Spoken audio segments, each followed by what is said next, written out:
सदाशिवं भजाम्यहं श्री शिवाय नमस्तुभ्यं। भक्तजनों, बंधुजनों, आप सभी का आपके इस चैनल ब्राह्मण देव कन्या पर बहुत बहुत स्वागत है। हरतालिका तीज का व्रत अपने नाम स्वरूप व्रती के समस्त कष्टों को हर लेता है। तो भक्तजनों, आज हम इस वीडियो में हरतालिका तीज व्रत की कथा सुनेंगे। हरतालिका तीज व्रत 18 सितंबर 2023 को भाद्रपद माह के शुक्ल पक्ष की तृतीया तिथि को हरतालिका तीज का व्रत रखा जाएगा। विवाहिता स्त्रियां इस दिन 24 घंटे निर्जला व्रत कर अपने पति की लंबी आयु की कामना करती हैं और कुंवारी लड़कियां इस दिन व्रत करके अपने लिए अच्छे वर की कामना करती हैं। इस व्रत में सुहागिनें और कुंवारी लड़कियां रात्रि जागरण कर भगवान शिव शंकर महादेव की तथा माता पार्वती की पूजन करती हैं। पूजन करने के बाद हरतालिका व्रत की कथा अवश्य सुननी चाहिए। तो भक्तजनों, चलिए अब हम इस वीडियो में हरतालिका व्रत की कथा सुनेंगे। तो बोलिए ओम नमः शिवाय, ओम नमः शिवाय, ओम नमः शिवाय। पूजन करने के बाद कथा अवश्य सुने। सूत जी कहते हैं, मंदार की माला से जिन पार्वती जी का केश पाश अलंकृत है और मुंडों की माला से जिन शिव जी की जटा अलंकृत है, जो पार्वती जी दिव्य वस्त्र धारण की हैं और जो शिव जी महादेव दिगंबर नंगे हैं, ऐसी श्री पार्वती जी तथा श्री शिव जी को मैं प्रणाम करता हूँ।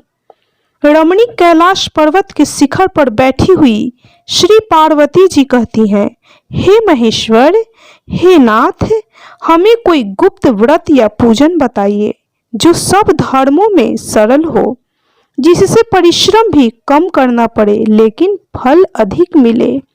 हे नाथ, हे महेश्वर, यदि आप मुझ पर प्रसन्न हो तो यह विधान बताइए। हे प्रभु, किस तप, व्रत या दान आदि मध्य और अंत रहित आप जैसे महाप्रभु हमको प्राप्त हुए हैं। तब महादेव शिव जी बोले कि हे देवी सुनो, मैं तुमको एक व्रत जो मेरा सर्वस्व और छिपाने योग्य है, लेकिन तुम्हारे प्रेम के वशीभूत होकर मैं तुम्हें बतलाता हूँ। शिव जी ने कहा, भारतवर्ष में जैसे नक्षत्रों में चंद्रमा, ग्रहों में सूर्य, वर्णों में ब्राह्मण, देवताओं में श्री हरि विष्णु भगवान, नदियों में गंगा, पुराणों में महाभारत, वेदों में सामवेद और इंद्रियों में मन श्रेष्ठ है। सब पुराणों और वेदों का सर्वस्व जिस तरह कहा गया है, मैं तुम्हें एक प्राचीन व्रत बतलाता हूँ, एकाग्र मन से सुनो। जिस व्रत के प्रभाव से तुमने मेरा आधा आसन प्राप्त किया है, वह मैं तुमको बतलाऊंगा, क्योंकि तुम मेरी प्रेयसी हो। भाद्रपद मास में हस्त नक्षत्र से युक्त शुक्ल पक्ष की तृतीया तिथि को उसका अनुष्ठान मात्र करने से स्त्रियां सब पापों से मुक्त हो जाती हैं। हे देवी, तुमने आज से बहुत दिनों पहले हिमालय पर्वत पर इस व्रत को किया था, यह वृतांत मैं तुमसे कहूंगा। पार्वती जी ने पूछा कि हे नाथ, हे महेश्वर, मैंने क्यों यह व्रत किया था, यह सब मैं आपके मुख से सुनना चाहता हूँ। उत्तर की ओर एक बड़ा रमणीक और पर्वतों में श्रेष्ठ हिमवान नामक पर्वत है। उसके आसपास तरह तरह की भूमियां हैं, तरह तरह के वृक्ष उस पर लगे हुए हैं। नाना प्रकार के पक्षी और अनेक प्रकार के पशु उस पर निवास करते हैं। वहां पहुंचकर गंधर्वों के साथ बहुत से देवता, सिद्ध, चारण, पक्षीगण सर्वदा प्रसन्न मन से विचरते हैं। वहां पहुंचकर गंधर्व गाते हैं, अप्सराएं नाचती हैं। उस पर्वतराज के कितने ही शिखर ऐसे हैं कि जिनमें स्फटिक, रत्न, वैदुर्य मणि आदि की खानें भरी हैं। यह पर्वत ऊंचा तो इतना अधिक है कि मित्र के घर की तरह समझकर आकाश का स्पर्श किए रहता है। उसके समस्त शिखर सदैव हिम बर्फ से आच्छादित रहते हैं और गंगा जल की ध्वनि सदा सुनाई देती रहती है। हे पार्वती, तुमने बालकाय में उसी पर्वत पर तपस्या की थी। 12 वर्षों तक तुम उल्टी टंग कर केवल धुआं पी कर रही। 64 वर्षों तक सूखे पत्ते खाकर रही। माघ मास में तुम जल में बैठी रहती और वैशाख की दोपहरिया में पंचांगनी तापती थी। श्रावण महीने में जल बरसता तो तुम भूखी प्यासी रहकर मैदान में बैठी रहती थी। तुम्हारे पिता इस तरह के कष्ट सहन को देखकर बड़े दुखी हुए। वे चिंता में पड़ गए कि मैं अपनी कन्या किसको दूं। उसी समय नारद जी वहां आ पहुंचे। मुनि श्रेष्ठ नारद जी उस समय तुम्हें देखने गए थे। नारद जी को देखकर गिरिराज ने अर्घ्य पाद्य आसन आदि देकर उनकी पूजा की और कहा, हे स्वामी, आप किस लिए आए हैं? मेरा अहोभाग्य है, आपका आगमन मेरे लिए अच्छा है। नारद जी ने कहा, नारायण नारायण। हे पर्वतराज, सुनो, मैं भगवान श्री हरि विष्णु का भेजा हुआ आपके पास आया हूँ। आपको चाहिए कि यह योग्य कन्या रत्न किसी योग्य वर को दें। भगवान श्री हरि विष्णु नारायण के समान योग्य वर ब्रह्मा, इंद्र और शिव जी इनमें से कोई नहीं है। इसलिए मैं यही कहूँगा कि आप अपनी कन्या भगवान श्री हरि विष्णु को ही देवें। हिमवान ने कहा, भगवान श्री हरि विष्णु स्वयं मेरी कन्या ले रहे हैं और आप यह संदेश लेकर आए हैं, तो मैं उन्हें अपनी कन्या दूंगा। हिमवान की इतनी बात सुनकर मुनिराज नारद आकाश में विलीन हो गए। वे पीताम्बर, शंख, चक्र और गदाधारी भगवान श्री हरि विष्णु के पास पहुँचे।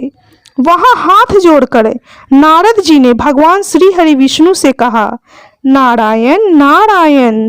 हे देवेश्वर, सुनिए, मैंने आपका विवाह पक्का कर दिया। उधर हिमवान ने पार्वती जी के पास जाकर कहा कि हे पुत्री, मैंने तुम्हें भगवान श्री हरि विष्णु को दे डाली। तब पिता की यह बात सुनकर तुम बिना उत्तर दिए ही अपनी सखी के घर चली गई। वहीं जमीन पर पड़कर तुम बड़ी दुखी होती हुई विलाप करने लगी। तुमको इस प्रकार विलाप करती हुई देखकर सखी बोली कि तुम क्यों इतना दुखी हो? इसका कारण बताओ। तुम्हारी जो कुछ इच्छा होगी मैं यथाशक्ति उसको पूरा करने की चेष्टा करूंगी, इसमें कोई संशय नहीं है। पार्वती बोली, मेरी जो कुछ अभिलाषा है उसे तुम प्रेम पूर्वक सुनो। मैं एकमात्र शिव जी को ही अपना पति बनाना चाहती हूँ, इसमें कुछ भी संशय नहीं है। मेरे इस विचार को पिताजी ने ठुकरा दिया है, इससे मैं अपने शरीर को त्याग दूंगी। पार्वती जी की इस बात को सुनकर सखियों ने कहा कि शरीर का त्याग न करो, चलो किसी ऐसे वन को चले जहां पिताश्री को पता न लगे। ऐसी सलाह कर तुम वैसे वन में जा पहुंची। उधर तुम्हारे पिताश्री घर घर तुम्हें खोजने लगे। दूतों द्वारा भी खबर लेने लगे कि कौन देवता या किन्नर मेरी पुत्री को हर ले गया है। उन्होंने मन ही मन कहा, मैं नारद जी के आगे प्रतिज्ञा कर चुका हूँ कि अपनी पुत्री भगवान श्री हरि विष्णु को दूंगा। ऐसा सोचते सोचते हिमवान मूर्छित हो गए। गिरिराज को मूर्छित देखकर सब लोग हाहाकार करते हुए दौड़ पड़े। जब होश हुआ तो सब पूछने लगे कि गिरिराज, आप अपनी मूर्छा का कारण बताइए। हिमवान ने कहा, आप लोग मेरे दुख का कारण सुने। न मालूम कौन मेरी कन्या को हर ले गया है। ऐसा नहीं हुआ तो उसे किसी काले सांप ने काट लिया या सिंह खा गए होंगे। हाय हाय, मेरी बेटी कहाँ गई? किसी दुष्ट ने मेरी पुत्री को मार डाला। ऐसा कह वे वायु के झोंके से कांपते हुए वृक्ष के समान कांपने लगे। इसके बाद हिमवान तुम्हें वन वन खोजने लगे। वह वन भी सिंह, भालू, हिंसक जंतुओं से बड़ा भयानक हो रहा था। तुम भी अपनी सखियों के साथ उस भयानक वन में चलती चलती एक ऐसी जगह जा पहुंची जहां एक नदी बह रही थी। उसके रमणीय तट पर एक बड़ी सी कंदरा थी। तुमने उसी कंदरा गुफा में आश्रम बना लिया और मेरी एक मिट्टी की बालुकामयी प्रतिमा बनाकर अपनी सखियों के साथ निराहार रहकर मेरी आराधना करने लगी। जब भाद्रपद शुक्ल पक्ष की हस्तयुक्त तृतीया तिथि प्राप्त हुई, तब तुमने मेरा विधिवत पूजन किया और रात भर जागरण, गीत, वाद्य आदि से मुझे प्रसन्न करने में बिताया। उस व्रत राज के प्रभाव से मेरा आसन डगमगा उठा, जिससे मैं तत्काल उस स्थान पर जा पहुंचा जहां पर तुम अपनी सखियों के साथ रहती थी। वहां पहुंचकर मैंने तुमसे कहा कि मैं तुम पर प्रसन्न हूं, बोलो क्या चाहती हो। तुमने कहा, मेरे देवता, यदि आप मेरे ऊपर प्रसन्न हैं तो मेरे पति बने। मेरे तथा अस्तु कहकर कैलाश पर्वत पर वापस आने पर तुमने वह मिट्टी की प्रतिमा नदी में प्रवाहित कर दी और सखियों के साथ उस महाव्रत का पारण किया। हिमवान भी तब तक उस वन में तुम्हें खोजते हुए आ पहुंचे। चारों दिशाओं में तुम्हारी खोज करते करते वे व्याकुल हो चुके थे, इसलिए तुम्हारे आश्रम के समीप पहुंचते ही गिर पड़े। थोड़ी देर बाद उन्होंने नदी के तट पर 2 कन्याओं को सोते हुए देखा। देखते ही उन्होंने तुम्हें छाती से लगा लिया और बिलखकर रोने लगे। फिर पूछा, पुत्री, तुम सिंह, व्याघ्र आदि जंतुओं से भरे इस वन में क्यों आ पहुंची? पार्वती जी ने उत्तर दिया, हे पिताश्री, मैंने पहले ही अपने आप को महादेव शिव जी के हाथों सौंप दिया था। आपने मेरी बात टाल दी, इससे मैं यहाँ चली आई। हिमवान ने संतावना दी कि हे पुत्री, मैं तुम्हारी इच्छा के विरुद्ध कुछ न करूंगा। वे तुम्हें अपने साथ लेकर घर आए और मेरे साथ तुम्हारा विवाह कर दिए। इसी से तुमने मेरा आधा आसन पाया है। तब से आज तक किसी के सामने मुझे यह व्रत प्रकट करने का अवसर प्राप्त नहीं हुआ। हे देवी, मैं यह बताता हूँ कि इस व्रत का हरितालिका नाम क्यों पड़ा। तुमको सखियां हर ले गई थी, इसी से हरितालिका नाम पड़ा। पार्वती जी ने कहा, हे प्रभु, आपने नाम तो बताया, अब आपकी विधि भी बताएं। इसका क्या पुण्य है, क्या फल है, यह व्रत कौन करे? श्री शिव जी पार्वती जी से कहते हैं कि हे देवी, मैंने समस्त स्त्री जाति की भलाई के लिए यह उत्तम व्रत बतलाया है। जो स्त्री अपने सौभाग्य, अपने पति की रक्षा करना चाहती हो, वह यत्न पूर्वक इस व्रत को करे। केले के खंभे आदि से सुशोभित एक सुंदर मंडप बनवाए, उसमें रंग बिरंगे रेशमी कपड़ों से चंदोवा लगाकर चंदन आदि सुगंधित द्रव्यों से वह मंडप लिपवाए। फिर शंख, भेरी, मृदंग आदि बाजे बजाते हुए बहुत से लोग एकत्रित होकर मंगलाचार करते हुए उस मंडप में पार्वती तथा शिव जी की प्रतिमा स्थापित करें। उस रोज दिन भर उपवास कर बहुत से सुगंधित फूल, सुगंध और मनोहर धूप, नाना प्रकार के नैवेद्य आदि एकत्र कर मेरी पूजा करे और रात भर जागरण करे। ऊपर जो जो वस्तुएं गिनाई गई हैं, उनके अतिरिक्त नारियल, सुपारी, जिम्बरी, नींबू, लौंग, अनार, नारंगी आदि जो जो फल प्राप्त हो सके उन्हें इकट्ठा कर लें। उस ऋतु में जो फल तथा फूल मिल सकें विशेष रूप से उन्हें रखें। इसके बाद धूप, दीप आदि से पूजन कर प्रार्थना करें, हे शिवे, शिव रूपनी, हे मंगले, सब अर्थों को देने वाली, हे देवी, हे शिव रूपे, आपको नमस्कार है। हे शिव रूपे, आपको सदा के लिए नमस्कार है। हे ब्रह्म रूपिणी, आपको नमस्कार है। हे जगदात्री, आपको नमस्कार है। हे सिंहवाहिनी, संसार के भय से भयभीत मुझ दीन की रक्षा करें। इस कामना की पूर्ति के लिए मैंने आपकी पूजा की है। हे पार्वती माता, मुझे राज्य और सौभाग्य दें, मुझ पर प्रसन्न होवें, मेरे पति को दीर्घायु करें। इन्हीं मंत्रों से माता पार्वती तथा शिव जी की पूजा अर्चना करें। तदंतर विधि पूर्वक कथा सुने और ब्राह्मण को वस्त्र, गौ, सुवर्ण आदि देवें। इस तरह एक चित होकर स्त्री और पुरुष दोनों एक साथ पूजन करें। फिर वस्त्र आदि जो कुछ हो उसका संकल्प करें। हे देवी, जो स्त्री इस प्रकार पूजन करती हैं वह सब पापों से छूट जाती हैं और उसे 7 जन्म तक सुख तथा सौभाग्य प्राप्त होता है। जो स्त्री तृतीया तिथि का व्रत न करे अन्न भक्षण करती है वह 7 जन्म तक बंधिया रहती है और उसको बार बार विधवा होना पड़ता है।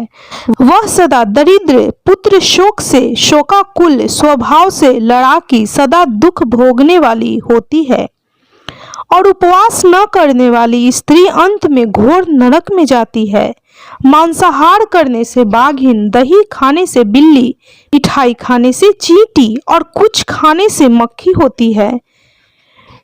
तीज को अन्न खाने से सुकरी, फल खाने से बंदरिया, पानी पीने से जोंक, दूध पीने से सांपिन, उस रोज सोने से अजगरी और पति को धोखा देने से मुर्गी होती है। इसलिए सभी स्त्रियां व्रत अवश्य करें। दूसरे दिन स्वर्ण, चांदी, तांबा अथवा बांस के पत्र में अन्न भरकर ब्राह्मण को दान दें और पारण करें। जो स्त्री इस प्रकार व्रत करती है वह मेरे समान पति पाती है और वह मरने लगती है तो तुम्हारे समान उसका स्वरूप हो जाता है। उसे सब प्रकार के सांसारिक भोग और सायुज युक्त मुक्ति मिल जाती है। इस हरितालिका की व्रत कथा मात्र सुन लेने से प्राणी को 1000 अश्वमेघ और सैकड़ों वाजपेय यज्ञ करने का फल प्राप्त होता है। हे देवी, मैंने यह सब व्रतों में उत्तम व्रत बतलाया है जिसके करने से प्राणी सब पापों से छूट जाता है। इसमें कुछ भी संशय नहीं है। इस प्रकार श्री हरितालिका तीज व्रत की कथा संपन्न हुई। इस कथा को सुनने वाले, सुनाने वाले या जिसके द्वारा भी इस कथा का महत्व कोई और भी सुनता है उसे भगवान शिव, महाकाल, महाकालेश्वर और माता पार्वती की असीम कृपा प्राप्त होती है। उसके घर में सुख, शांति और समृद्धि आती है। तो बोलिए ओम नमः शिवाय, ओम नमः शिवाय, ओम नमः शिवाय। भक्तजनों, बंधुजनों, इस प्रकार हरितालिका तीज व्रत की कथा संपन्न हुई। यदि आपको यह कथा अच्छी लगी हो, यह वीडियो अच्छी लगी हो तो कृपया वीडियो को लाइक कीजिए, शेयर कीजिए और शेयर करके अपने बंधु बांधवों को भी इस कथा को जरूर सुनाइए और चैनल को सब्सक्राइब करना बिल्कुल भी ना भूलें। कमेंट में हर हर महादेव, ओम नमः शिवाय, जय महाकाल, जय महाकालेश्वर, जय पार्वती माँ अवश्य लिखें।